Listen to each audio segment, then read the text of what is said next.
सूचना केवल हमारे विचार हैं, वित्तीय सलाह नहीं। निर्णय लेने से पहले खुद शोध करें।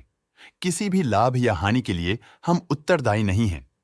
आज हम देख रहे हैं ट्राइडेंट लिमिटेड के 2024-25 Q4 की consolidated financial performance. Starting with the sales, पिछले क्वार्टर से सेल्स में 12% का इंक्रीज हुआ है, मगर कंपनी ने पिछले साल के मुकाबले 11% का सेल्स इंक्रीज रिपोर्ट किया। Expenses 11.5% quarter on quarter increase हो गए हैं, जो साल भर के 9.5% के राइज के साथ अलाइन करता है। क्वार्टरली एक्सपेंसेस के कंपैरिजन में सेल्स इंक्रीज होना दिखाता है कंपनी ने अच्छा परफॉर्म किया। ईयरली कंपैरिजन दिखाता है कि कंपनी ने इस साल अपनी परफॉर्मेंस में सुधार किया है। ऑपरेटिंग प्रॉफिट, जो पिछले साल के कंपैरिजन में 19% अप हुआ है, quarter on quarter around 14.5% increase हुआ है। Operating profit margin OPM annual basis पे 1% से इंक्रीज हुआ है और पिछले क्वार्टर के कंपैरिजन में 0% से इंक्रीज हुआ है। एक्सेप्शनल आइटम्स को ऐड करके अदर इनकम पिछले क्वार्टर के कंपैरिजन में 24.5% बढ़ गई, बावजूद इसकी ईयरली ग्रोथ 4.5% हुई है।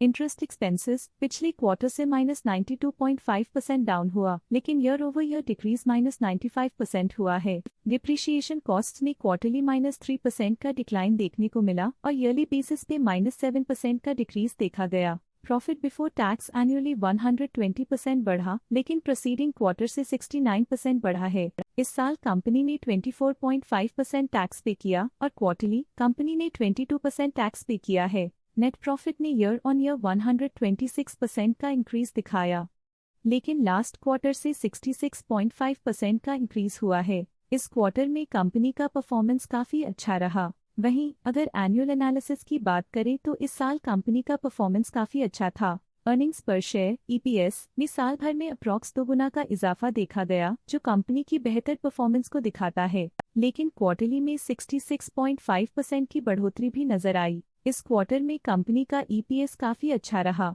ट्राइडेंट लिमिटेड के फाइनेंशियल स्नैपशॉट को रिव्यू करते हुए कुछ मुख्य ट्रेंड्स सामने आए हैं, जो कंपनी की परफॉर्मेंस पे रोशनी डालते हैं। मार्च 2022 से मार्च 2025 तक ट्राइडेंट लिमिटेड की फाइनेंशियल जर्नी में सबसे पहले बात करते हैं सेल्स की। इस साल सेल्स में 2.5% की वृद्धि हुई है और पिछले 4 सालों में -0.5% की गिरावट हुई है, जो हाल ही में सुधार को दर्शाता है।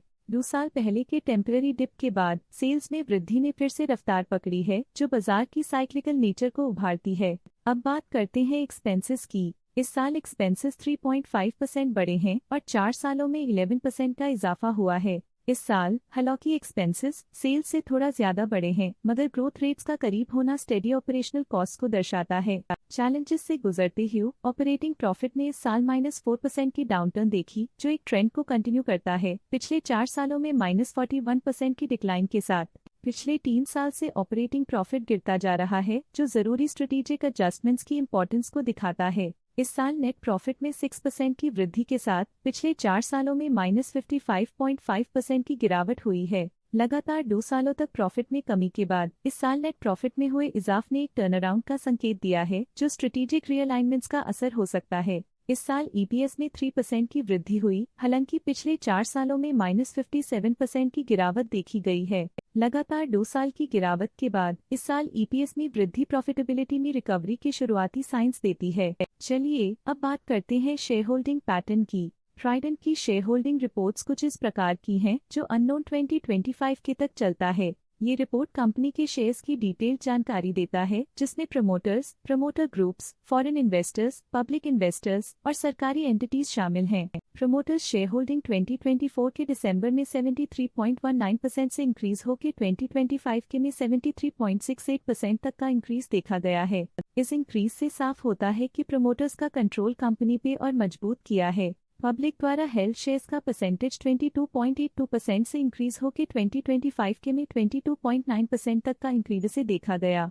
ये चेंजेस स्टेट है कि पब्लिक की इन्वेस्टमेंट कंपनी में क्वार्टर टू क्वार्टर इंक्रीज हुई है। जब कंपनी के शेयर्स का अधिकतम हिस्सा प्रमोटर्स, FII, DII या गवर्नमेंट के पास होता है, तब ये माना जाता है कि कंपनी मजबूत हाथों में है, जो स्थिरता और मजबूत समर्थन को दर्शाता है और इस मार्केट की स्थिरता बनी रहती है। DII डोमेस्टिक इंस्टीट्यूशनल इन्वेस्टर्स ने अपना शेयर होल्डिंग दिसंबर 2024 में 0.09% से 2025 में 0.1% तक इंक्रीज किया। ये बताता है कि डोमेस्टिक इंस्टीट्यूशंस ने कंपनी में अपना इंटरेस्ट 0.01% तक इंक्रीज किया है।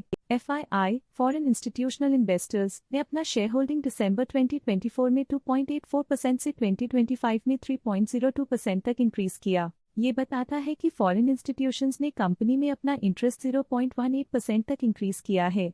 ये था कंपनी का करंट शेयर होल्डिंग पैटर्न। आइए देखते हैं इस क्वार्टर के DII डील्स ने बाजार को किस तरह प्रभावित किया है। 26 मार्च 2025 को मधुराज फाउंडेशन ने 2.5 करोड़ शेयर्स अपने पोर्टफोलियो में शामिल किए 24.9 रुपीस पर यूनिट के हिसाब से, जिसका टोटल था 62.3 करोड़। 26 मार्च 2025 को Trident limited employees welfare trust ने 2.5 करोड़ शेयर्स बेचे 24.9 रुपीस पर यूनिट के हिसाब से, जिसका टोटल था 62.3 करोड़। उम्मीद करते हैं कि इस क्वार्टर के DII डील्स का ये विश्लेषण आपको पसंद आया होगा और उपयोगी लगा होगा। आज के लिए फाइनेंशियल सेक्टर में इतना ही। देखने के लिए धन्यवाद। स्टॉक लेटेस्ट न्यूज अपडेट के लिए चैनल को सब्सक्राइब करें और वीडियो को लाइक एंड शेयर करें।